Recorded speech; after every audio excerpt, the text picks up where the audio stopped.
Let's start with this. You're living in a science world. Whether you like it or not, Christians, let me remind you, you're not living in 2000 BC. This is 2025. You're living in a world that runs on medical breakthroughs, digital intelligence, scientific research, artificial organs, lab-grown therapy, data-driven healthcare. Yet you still base your entire faith on a 2,000-year-old book written before microscopes, medicine, or basic hygiene existed. Let's go deeper. Rome, your spiritual origin, was dying from disease. Plagues, parasites, infections. Guess who saved them from extinction? Black people, black science, African healing, ancestral herbs, and knowledge of the body kept civilization alive. Now here we are, the descendants of that brilliance, praying over things our ancestors would have healed. You say science can't tell you everything, but you believe in stories written by people who didn't even know what a bacterium was? Meanwhile, in 2025, your entire house is science. Your phone is science. Your makeup is science. Your social media is science. The hospital you'll run to is science. If you reject science today, you'll be wiped out tomorrow, just like the people in your holy book.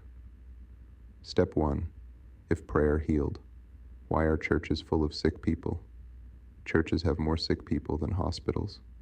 High blood pressure, cancer, tumors, infertility, mental breakdowns. So if prayer is healing, why do healing lines stay full every week? God's timing. No, that's called denial. Step 2. You don't pray a baby into this world. You go to the doctor. Let's be honest. OBGYNs, ultrasounds, lab tests, C-sections, not prayer. Epidurals, fetal monitors, NICUs, not holy oil. Childbirth plans aren't scriptures, they're medical. A doctor delivered that baby, not Matthew, Mark, Luke, or John. Step 3. You don't pray out food poisoning. You go to the ER. If you get food poisoning from bad chicken, you're not quoting Psalms. You're looking up the nearest urgent care. So stop pretending prayer is enough when you trust Google Maps over Genesis when your stomach flips.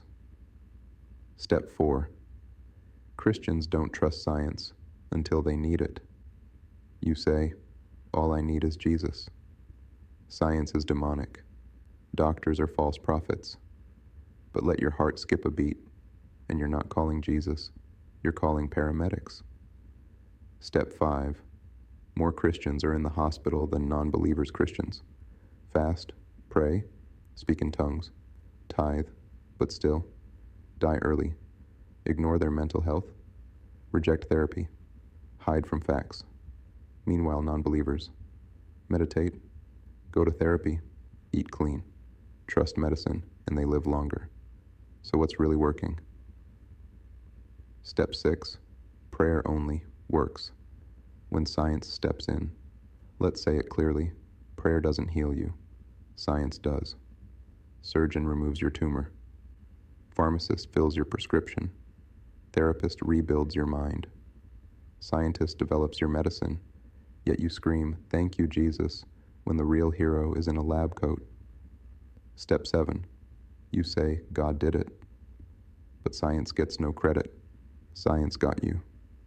Vaccines, cancer treatment, mental health tools, surgical robots, gene therapy. You say, God made a way. No, a Haitian doctor made that way. A black nurse pulled you through. A Nigerian scientist in a lab designed your recovery. Step 8. You can't pray away what you don't understand. Let's stop lying.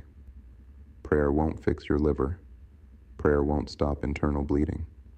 Prayer won't treat mental trauma, but you still cry in tongues while ignoring water, nutrition, rest, therapy. That's not faith. That's emotional avoidance. Step 9. You call it spiritual, but it's really science. You say, it's a spiritual attack. The devil is busy. This is warfare, but science says you're dehydrated, your hormones are off, you're sleep deprived. You need vitamin D. Your nervous system is overwhelmed. Every problem isn't spiritual. Some of it is physical and fixable. Final truth. You can't pray your way through a scientific world. In 2025, you're living in a science-based ecosystem. Your phone? Science. Your lights? Science. Your TV? Science. Your life support system? Science. Your pregnancy? Science. Your survival? Science. Yet you read a 2,000-year-old book and ignore the breakthroughs that actually keep you alive. Prayer feels good. But science saves lives. You can't claim to walk by faith and still depend on Wi-Fi. Awakening truth. You pray with a phone in your hand, under a roof built by science, using technology created by logic. Then say you don't believe in science. Stop it. You believe in science. You just call it God.